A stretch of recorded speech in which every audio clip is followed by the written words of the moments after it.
Now, this is something that I'm very curious about, and especially I'm even more curious to see what happens in the future. And that is, will taxis take over Lyft and Uber? Could it be that being an Uber driver and a Lyft driver becomes obsolete? Now, being honest, I don't think it will become obsolete. However, I think there is a good point to make that with everything going on right now with Lyft and Uber, they're spiking up all their rates, and to make it even worse, they're not paying their drivers as much, and everything that's going on with Lyft and Uber. Taking a taxi now, which even a couple years ago was considered ridiculous because Lyft and Uber is awesome when it comes to taking it as a passenger, is now becoming more and more feasible. For example, I went out a couple weeks ago to Hermosa Beach Pier. I have a link listed below to a video I did of a vlog. It's on my main YouTube channel. I do a bunch of entertainment videos. This is my first time going out in terms of here in LA with everything pretty much completely open. It felt amazing. But anyway, at the end of the night, I was trying to get Lyft and Uber, which is super difficult now, and it's getting even worse. The rates were outrageous. And it got to the point where I actually ended up taking a taxi, which felt so weird. I think the last time I took a taxi was, I think when I was in Mardi Gras in 2018. So this is 3 years ago. Even before that was, I think, another 3 years. I'm pretty sure I've taken 2 taxis in the past 6 or 7 years.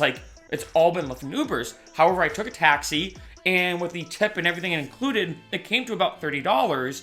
And when I checked Lyft and Uber, it was almost about the same price, if anything, cheaper, depending on when I ordered it. It was super eye-opening to me to think, wow, taking a taxi in that situation was significantly easier, and in some cases cheaper, than taking Lyft and Uber.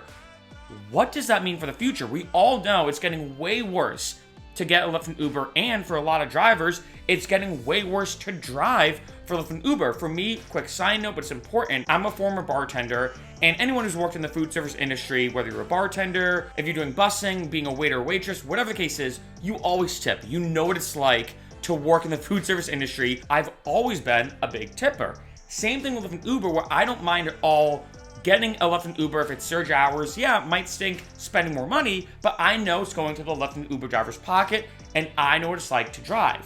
However, that's not the case right now. Even if it's say a super high surge, I know, and it's kind of weird to say, the Lyft and Uber drivers is not gonna get that much money at all from that, which is super unfortunate. So it's wait, why would I spend more money to take a Lyft and Uber when, at least in my mind, sometimes hey, you know what? It's going to the driver.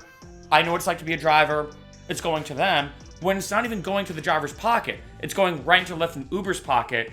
I might as well take a taxi. This is also very comparable, and I talked about this before in another video, with Uber and Lyft and a taxi to Airbnb and a hotel. Right now, it's coming in a weird way full circle, where in the beginning, it was all hotels. Then Airbnb was amazing. I've used Airbnb so many times, but now it's getting to the point where, wait a minute, hotels are becoming the better option. Airbnb is raising a lot of their fees and everything. There's a lot of advantages and disadvantages to taking a hotel, but a lot of people are saying, you know what?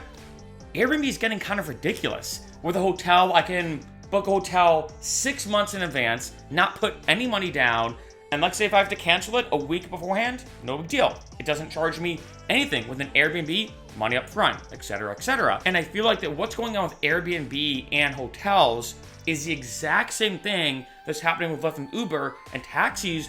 We're being honest now.